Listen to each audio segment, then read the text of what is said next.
what's this other little knob right here? So as a lot of you know, whenever I first started this whole gig out, I started off with short form videos teaching tips and tricks that I wish that I knew a lot earlier. And during that short time of posting those style of videos, they received hundreds of millions of views. And these were just tips and tricks that I picked up over the years that helped me along with my woodworking journey. So let me show you a few of the most popular that may help you along with yours. And make sure to hang around to the end of the video because I'm going to be showing you a tool that's hidden inside of a tool. So this one's actually saved my butt plenty of times from being in the middle of projects, needing to drill pilot holes, and I break these little suckers every single time. The 1/16 of an inch drill bit. Am I the only one out there? But seems like I can't use these things without snapping them off. So what do you do if you're in the middle of a project and you break off your last 1/16 of an inch drill bit? I use these. Just a typical brad nail. Take a pair of needle nose or whatever you have, break one nail off, and now you have a 1/16 of an inch drill bit. You just take that little brad nail, chuck it up into your drill just like you would a bit. The brad nail already has an angled tip. Now you're ready to drill some holes.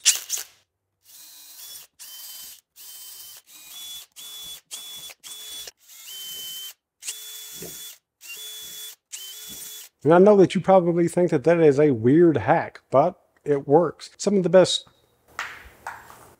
There goes my 1/16 of an inch drill bit again. But some of my best tricks that I've came up with over the years have just been out of necessity. So let's say that you're in the middle of a project in a bind and you break your last Phillips head bit. Well, if you have an old screwdriver laying around, cut the end of it off and chuck that up. Now you have a new bit. Yeah, you'll have to buy a new screwdriver if that was your last one, but I'm sure that there's a hack for that too. So if you've ever noticed around my shop, I have several of these bar stools just kind of in random places that I may be doing tedious jobs that's going to take me a while. And if I don't feel like standing up, then I can sit and do it. But let me show you another great use for these bar stools besides saving your back. The great thing about old bar stools is that they are super cheap. So I've been using old bar stools to paint with for years. And this comes in super handy whenever you're doing any of your painting outside. You don't have to worry about walking around your project and fighting the wind changing. I actually keep one of these little painting stations right outside of my shop. And over the years, I've figured out that they actually come in pretty handy for a lot of different projects. So to throw one of these together, start off by removing the screws that are holding the seat into place. Once that's gone, take a scrap piece of plywood that you want to use as your painting base. We'll find the center of that and then simply attach the bar stool assembly to the plywood. Another way that I've done this that is just as cheap is to just order the bar stool turntable hardware. It's super cheap and you can get the same results. So with just an old bar stool in about 5 minutes of time, you can take a job that most people do not like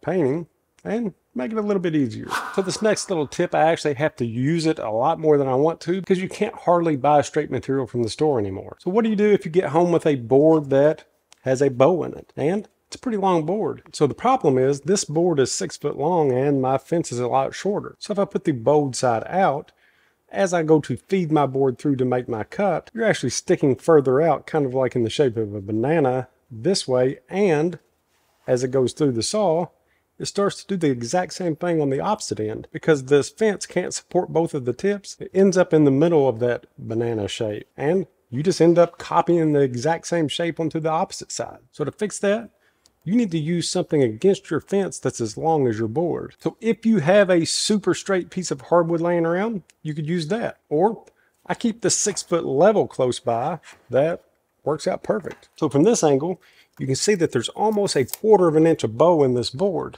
Let's take that out. So I'm going to use this 6 foot level as something like a fence extension. First thing that I'm going to do, since the crown of the bow is facing towards my blade, I'm just going to set this up to cut the very edge of the material. Once I get that set, I'm going to pull this level back with my material and then use it as a guide while I'm making my offcut. Now with the bow completely removed from one side, I'll run the fresh cut side against the fence, squaring up the opposite side. And as easy as that, we've taken a board that kind of looked like a boomerang and made it perfectly square. So what if you're not just wanting to take a bow out of a long piece of wood? What if you're using rough cut material? Let's say one end is 2 or 3 inches wider than the other end and you need some square stock. Let me show you how to do that. All right, so what if I have something that looks like this that I need to square the edges up on? Since both sides of this board is in every direction that you can think of, can't really run it against the fence. So let me show you how I square these up. So for boards like this, I've made a piece of plywood that just has a couple of sheets of sandpaper glued to it. The main thing about this piece of plywood is that I'm going to put the factory edge against my fence. So now I'm going to set my fence where my piece of plywood still has plenty of room away from the blade. Then I'm going to set the board on top that I want the edge squared and kind of line it up and let it overhang so that the thinnest point of these curves will get cut off. So now that I have one square edge, I can just run that side against the fence and square the opposite side. And now that I have a nice square board, I can move on in processing this thing. Simple as that. All right, so since I just squared up a board by cutting the live edge off, what if you want the opposite? What if you want a live edge look, but you don't have a live edge board? And just like almost all of these tips and tricks, if you follow the channel, you've seen me do this one in a video before. And if you don't follow the channel, but love learning tips and tricks as you go through builds, then make sure to hit that subscribe button. So let's say that I want a live edge look on this square board. I'm going to do it with my jigsaw. I'm just going to angle this base to 45 degrees and kind of get creative with it.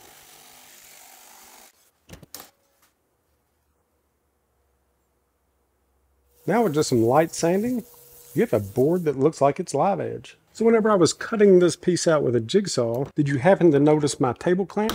Well, that's kind of a tip or a hack in itself, because this clamp was not designed to go onto the edge of a workbench. So none of my workbenches have dog holes in them, and this is Craig's Automax for tables with bench dogs. Again, absolutely love this clamp, but since this is where I typically do all of my jigsaw work, and again, I don't have bench dogs, that's all that I did was drill a single hole the size of this bolt that I could slide it down into, screw the nut on from underneath, do whatever work that I need done, and then whenever I'm done, so this doesn't get in my way, let's say if I'm assembling something, I can just unscrew it and store it away until the next time that I need it.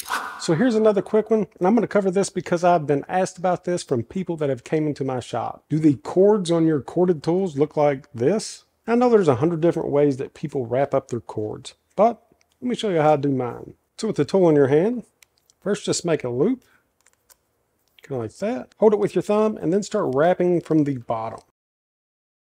And then whenever the plug comes back around to the loop, just feed it through. With your plug through, take the cord where it goes into the tool and just give it a little pull.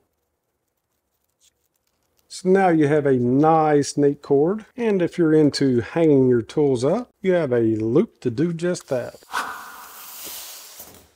Okay, so this next one, I know that you've seen me use before. If you follow the channel, you can actually tell by all of the different cut marks that's in this foam what I'm about to use it for. So a great trick that I learned a long time ago after trying to cut wood with a circular saw or jigsaw off the end of the table or some sawhorse just to have my material to fall on the ground, break an edge, whatever, is to use closed cell foam on your tabletop to support your workpiece so you don't have to deal with all of those issues. I like to use a piece of 2-inch foam and don't get that stuff with all the little balls in it. This is actually closed cell. I like it to be the size of my tabletop so it covers the entire surface. Again, great for cutting, and as you can tell by this little design here, it's also great for protecting your tabletop from paint. The blade's going to cut right through your workpiece and into this closed cell foam, leaving you with a super clean cut on the bottom. And not only is this thing great for a circular saw, but it also comes in super handy with a jigsaw. Just make sure that your foam is thick enough to account for the longest stroke of your blade.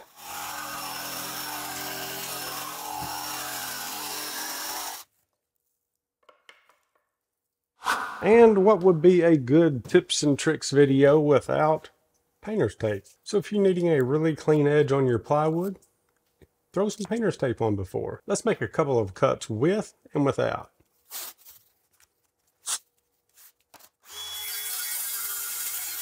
So this edge is the edge that I cut earlier in the demonstration. And you can see where the blade as it came through did a pretty rough job on cutting the veneer on the plywood. Now let's check out the piece with the tape. So this is our taped end.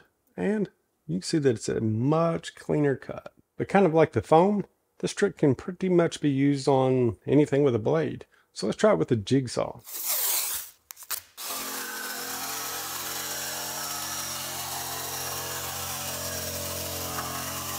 So we have our two jigsawed pieces. This is the first one that I cut without tape, and this is a pretty aggressive blade. With the jigsaw and those super aggressive teeth making their cuts on the upcut, typically leaves the worst cut on the top. The bottom that was against our foam actually looks pretty good, but the top it does not. So let's check out our piece with the tape. Now that is a super clean cut.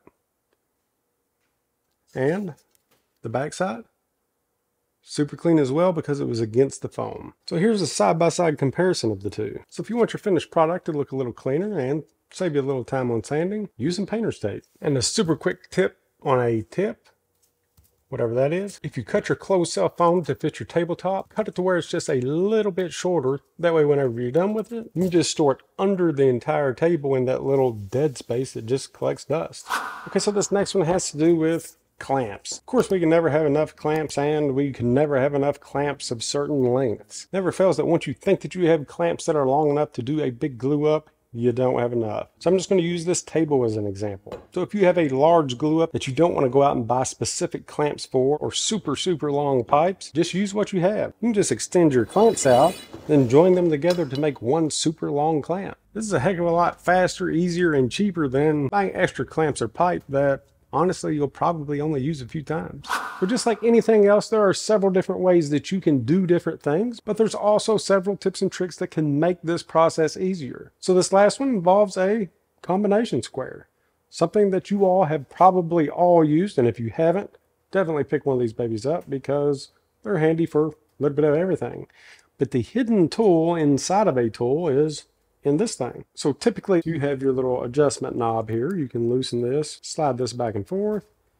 And then what's this other little knob right here? It looks just like this one, except for it's smaller, but it doesn't adjust anything.